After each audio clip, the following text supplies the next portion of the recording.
अस्सलाम वालेकुम। मैं आपका दोस्त अब्दुल बासित। एक बहुत ही लंबी छुट्टी के बाद मैं दोबारा आपकी खिदमत में हाज़िर हूँ। आज की वीडियो हर ख़ास व आम के लिए है।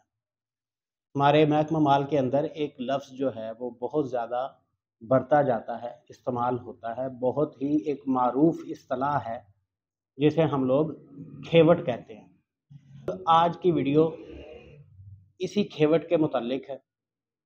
इनफ़रादी खेवट क्या होती है, मुश्तरका खेवट क्या होती है, और फिर हम लोग डिस्कस करेंगे कि मुश्तरका खेवट का जो वंडा है, जो तक़सीम और पार्टीशन है, वो किस तरीके से होती है और उसका इनिशियल प्रोसेस क्या होता है। अब आम लोग जो है वो खेवट को समझना उनके लिए मुश्किल है। मैं इसकी मिसाल एक बैंक अकाउंट से दूँगा। जिस तरह एक आदमी है, उसके पास 1 लाख रुपए है, तो वो बैंक जाता है, बैंक में 1 लाख रुपया डिपॉज़िट करवाने के लिए ताकि वो महफ़ूज़ रहे। तो वो क्या करेगा, बैंक जाएगा तो बैंक का जो मैनेजर है सबसे पहले उस आदमी का अकाउंट खोलेगा, उसका खाता खोलेगा और उसके अंदर वो 1 लाख रुपया डिपॉज़िट कर देगा। ज़मीनों के मामले में जो खाता या खेवट नंबर है, ये बिल्कुल बैंकों के अकाउंट की तरह ही होता है। ये भी एक तरह का खाता नंबर होता है जो किसी एक आदमी को अलॉट किया जाता है हमारे रजिस्टर्स के अंदर, महकमा माल के रिकॉर्ड के अंदर, कि इस बंदे का ये खाता है। बैंक वाले अकाउंट के अंदर या बैंक वाले खाते के अंदर तो बंदे की करेंसी होती है, ठीक है? शक्ल उसकी पैसों के मतलब बशक्ल करेंसी उसके पैसे वहाँ पे पड़े हुए हैं। लेकिन जो महकमा माल के रिकॉर्ड के अंदर खाता है, इसके अंदर खसरा नंबरान की सूरत में रकबा होता है और वो खसरा नंबरान किसी एक बंदे की मलकियत है। अब सपोज़ एक गाँव है, एक मौज़ा है, उसके अंदर एक आदमी का 1 मुरब्बा ज़मीन है। तो महकमा माल के रिकॉर्ड के अंदर उसका बिलफ़र्ज़ खाता नंबर है 20।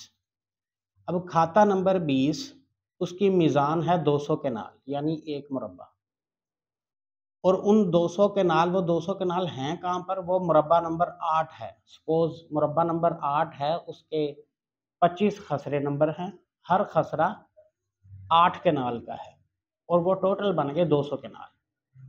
अब मुरब्बा नंबर 8 जो है वो खाता नंबर 20 के अंदर आता है, जिसके अंदर एक बंदा मालिक है। अब जब तक वो एक बंदा मालिक रहेगा, वो उस खेवट को हम लोग कहेंगे इनफरादी खेवट। अब वो आदमी कहीं पे भी कॉन्फिडेंटली बता सकता है कि मेरा खाता नंबर ये है, उस खाते के अंदर ये मुरब्बा है और उसके ये खसरे हैं जिनका ये रकबा है। मेरी टोटल जो खाता या टोटल खेवट है, उसकी मीज़ान 200 केनाल है। अब यहाँ जब तक इनफरादी खाता है, कोई मसला नहीं है। उस बंदे का अपना कब्ज़ा है, वो अपनी खेवट के अंदर ज़मीन को काश्त कर रहा है या उसके ज़ेरे इस्तेमाल है। अब बिलफ़र्ज़ उस आदमी की वफ़ात हो गई और वफ़ात के बाद उसके 4 बेटे हैं जो विरासत के ज़रिए उसी मुरब्बे के अंदर बराबर मालिक बन गए। अब 4 बेटे हैं, उनको बहिस्सा बराबर रकबा आ गया 4 हिस्सों में, तो उनका टोटल मलकियत होगी 50-50 केनाल। अब ये जो खेवट है ये इनफरादी नहीं रही, बल्कि इसके अंदर 4 मालिक आ गए हैं। ये एक मुश्तरका खेवट है। मुश्तरका खेवट के अंदर कोई भी आदमी अपने मखसूस खसरे नंबर नहीं बता सकता। वो ये नहीं कहेगा कि मेरे इन खसरों के अंदर मेरी मलकियत है, बल्कि वो बताएगा कि मेरी इस खेवट के अंदर इतना शेयर है मेरा, इतना हिस्सा है और ये टोटल खेवट के अंदर ये खसरे नंबर हैं। अब जब तक वो अफ़हाम व तफ़हीम के साथ रहेंगे, वो मुश्तरका अपनी ज़मीन काश्त करते रहेंगे, उनकी गिरदावरी हो रही है। हाँ, पटवारी सिर्फ़ ये बता सकता है कि इस खाते के अंदर अ, ये वाले जो किल्ला नंबरान हैं, ये जो खसरा नंबरान हैं, इनको ये हिस्सेदार काश्त कर रहा है, ये वाले खसरा नंबरान को ये हिस्सेदार काश्त कर रहा है। लेकिन उनकी मलकियत वो नहीं बताई जा सकती।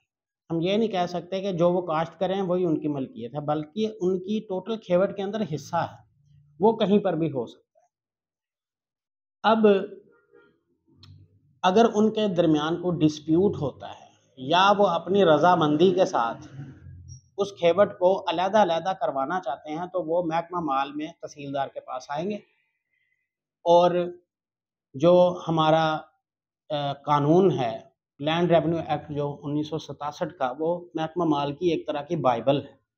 135 में लिखा हुआ है कि दरख्वास्त किसने देनी है, यानी कोई भी हिस्सेदार दरख्वास्त दे सकता है। दरख्वास्त किसको देनी है? तहसीलदार को देनी है। और फिर वो तहसीलदार जो है वो दरख्वास्त रिसीव करके पटवारी को मार्क कर देगा कि पटवारी इसके वंडे जो हैं वो तजवीज़ करे।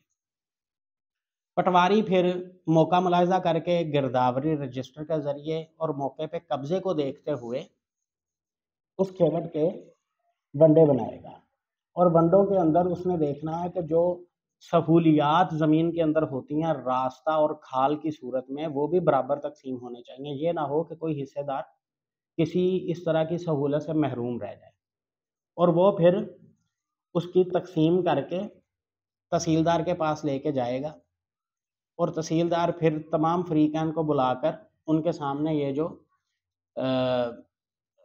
नई जो तकसीम हुई है वो सामने रखेगा। और जब वो उनकी सुनवाई करके उनको सुन के ये वंडे जो है ये पक्के कर देंगे और उसके बाद पटवारी ही इनका अमल करेगा।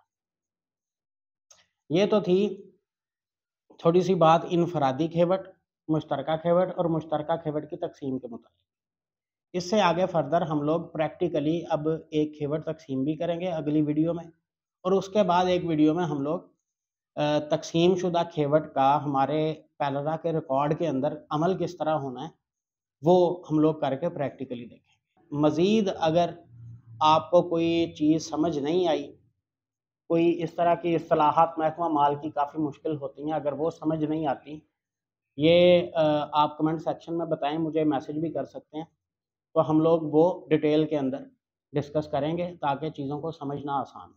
बहुत शुक्रिया, अल्लाह हाफ़िज़।